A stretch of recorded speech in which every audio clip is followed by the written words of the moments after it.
नमस्कार दोस्तों, बहुत बहुत स्वागत है आप सभी का। आज की बड़ी खबरें लेकर आए हैं जहां पर जानेंगे सुप्रीम कोर्ट में हुई है सुनवाई दिल्ली के पूर्व डिप्टी सीएम को लेकर, लेकिन यहां पे जज ने कर दिया है बड़ा खेला। क्या कुछ अपडेट है जानेंगे दोस्तों। वहीं दूसरी तरफ एनडीए में खटपट की खबरें आ रही हैं। सीएम नीतीश कुमार जल्द ही बड़ा फैसला लेने वाले हैं क्या? आगे बहुत ही बड़ी खबरें शामिल की गई हैं। इन खबरों को जानने के लिए बस आप लोग साथ में बने रहिए।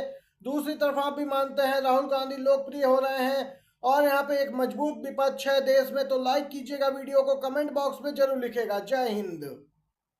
दोस्तों, सुप्रीम कोर्ट में दिल्ली के पूर्व डिप्टी सीएम मनीष सिसोदिया की याचिका पर सुनवाई टली है। जी हां दोस्तों, आज सुनवाई होनी थी। मनीष सिसोदिया की जमानत को लेकर लगातार सुनवाई टलती जा रही है। इसी बीच 3 जजों की बेंच में से एक जज जस्टिस संजय कुमार ने खुद को अब इस मामले की सुनवाई से दोस्तों अलग कर लिया है। आपको बताते चलें, अब मनीष सिसोदिया की जमानत याचिका पर सुनवाई अगले हफ्ते होने की संभावना है, क्योंकि अब नई बेंच बनेगी जो पूरे मामले को सुनेगी। ये अपडेट निकल के आई है जिसकी वजह से सुनवाई टली है एक बार फिर से मनीष सिसोदिया की याचिका पर। दोस्तों, आप सभी को बताते चलें, इससे पहले टीएमसी की सांसद महुआ मोहित्रा संसद में इस बात को उठा भी चुकी हैं, लेकिन संदर्भ दूसरा था। अब यहाँ पे वैसा देखने को मिल रहा। महुआ मोहित्रा ने संसद में बोला था विपक्षी नेताओं की बेल की सुनवाई करने से भी जज डर रहे हैं। भले ही उन्होंने किसी और संदर्भ में बात कही हो, लेकिन यहाँ पे यह बात एकदम से फिट बैठती है। सोशल मीडिया पर भी यूजर्स कहते नजर आ रहे हैं कि सोचिए, सुप्रीम कोर्ट के जज भी आखिर कितने दबाव में हैं कि वो खुद को केस से ही अलग कर लेते हैं। कौन लोग हैं वो जो सुप्रीम कोर्ट तक पर दबाव बना रहे हैं? यहाँ पर ये सवाल भी सोशल मीडिया यूजर्स पूछ रहे हैं और ये मामला सोशल मीडिया प्लेटफॉर्म एक्स पे काफी गरमाया हुआ है। एनडीए में दोस्तों खटपट मची है। सीएम नीतीश कुमार जल्द ही कुछ बड़ा करने वाले हैं। जेडीयू हमने बिहार के लिए मांगा विशेष राज्य का दर्जा, चिराग पासवान ने भी किया समर्थन। जीतन राम मांझी जो अपनी हम पार्टी से मात्र एक सांसद हैं और मंत्री भी बने हैं केंद्र में, अब वह भी जेडीयू के साथ मैदान में उतर आए हैं। बिहार के लिए विशेष राज्य का दर्जा उन्होंने भी मांग की है। साथ ही आपको बताते चलें, चिराग पासवान भी यहाँ पे मैदान में उतर आए। इन दोनों पार्टियों का समर्थन किया है सहयोगी दलों का मोर्चा। यहाँ पे दोस्तों आपको बताते चलें, जेडीयू ने यहाँ पे कहा है कि विशेष राज्य हमारी आवश्यकता है। हमने कहा कि विकास के लिए विशेष राज्य का दर्जा जरूरी है। दूसरी तरफ एलजेपी के यहाँ पे चिराग पासवान ने कहा कि विशेष राज्य का दर्जा मिलना ही चाहिए। सहयोगी दलों ने यहाँ पे बीजेपी के खिलाफ मोर्चा खोल दिया है।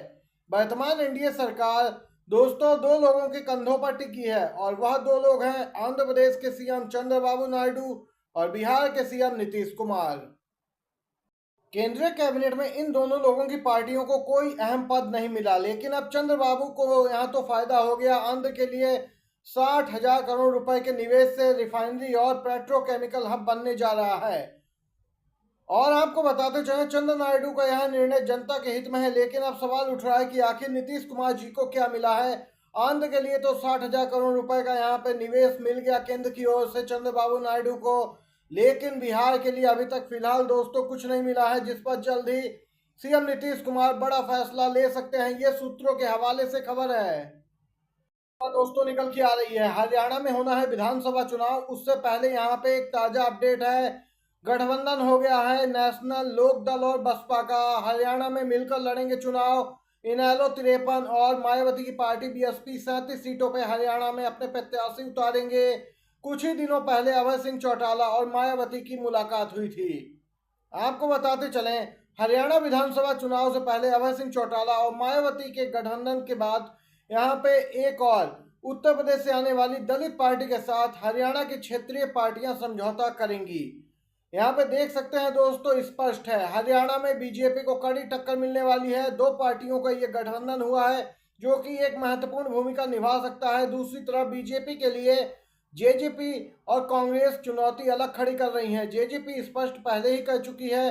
दुष्यंत चौटाला पूर्व डिप्टी सीएम कह चुके हैं बीजेपी के साथ न चुनाव से पहले और न चुनाव के बाद अब गठबंधन करेगी जेजेपी। महाराष्ट्र से आ रही है एमएलसी चुनाव को लेकर दोस्तों ताजा बड़ी खबर। महाराष्ट्र में विधानसभा चुनाव से पहले बीजेपी की अग्नि परीक्षा एमएलसी इलेक्शन को लेकर सता रहा है बीजेपी और सहयोगियों को डर। दोस्तों, महाराष्ट्र विधान परिषद चुनाव सत्ताधारी दल बीजेपी के लिए किसी अग्नि परीक्षा से कम नहीं होने वाले। आने वाले कुछ महीनों में राज्य में विधानसभा के चुनाव होने हैं और लोकसभा चुनाव में मिली हार के बाद बीजेपी अपनी यहाँ पे ताकत बरकरार रखना चाहती है। लेकिन दोस्तों, आपको बताते चलें, बीजेपी को मिल रही है कड़ी टक्कर।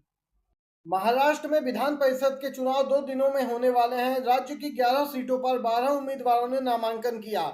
महाराष्ट्र में एमएलए की स्ट्रेंथ के बारे में बात करें तो 23 वोट जिस भी कैंडिडेट को मिलेंगे वह एमएलसी बन जाएगा। ऐसे में हर पार्टी कोशिश कर रही कि 23 का कोटा कैसे पूरा किया जा सके।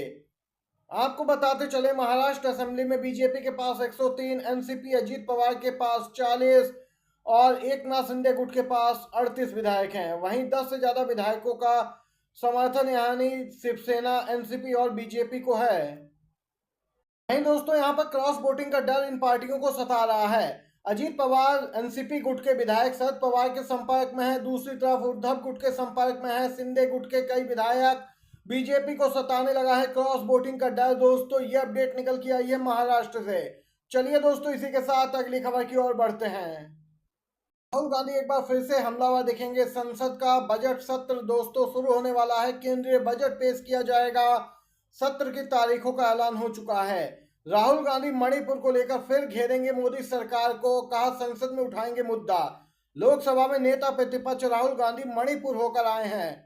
इस दौरान राहुल गांधी यहां पे जबरदस्त तरीके से हमलावर दिखे ही साथ ही अब राहुल गांधी का बयान आया है। उन्होंने कहा कि मणिपुर की स्थिति में अब तक कोई सुधार नहीं हुआ है। सूबों को 2 टुकड़े में बांट दिया है इन लोगों ने। ऐसे में प्रधानमंत्री को राज्य का दौरा करना चाहिए और लोगों की तकलीफ सुननी चाहिए। राहुल गांधी ने कहा है कि संसद में वह मणिपुर के लोगों की आवाज उठाएंगे, इस मुद्दे को जोर शोर से उठाएंगे, सरकार को घेरेंगे। ये ताजा खबर निकल के आई है। राहुल गांधी यहाँ पे नेता प्रतिपक्ष बनने के बाद पहली बार मणिपुर पहुंचे थे और वहां पे राहत शिविरों में जाकर लोगों से मुलाकात की थी, उनका दुख दर्द भी जाना था। दोस्तों, ताजा बड़ी खबर निकल के आ रही है। नीट परीक्षा को लेकर आज होनी थी सुप्रीम कोर्ट में अहम सुनवाई। जी हां, सीबीआई ने भी हलफनामा दायर कर दिया। दूसरी तरफ एनटीए केंद्र सरकार ने भी हलफनामा दायर किया। आज यहाँ पे महत्वपूर्ण सुनवाई होनी थी, लेकिन दोस्तों यहाँ पर सुनवाई नहीं हुई है। नीट यूजी परीक्षा को लेकर सुनवाई टल चुकी है।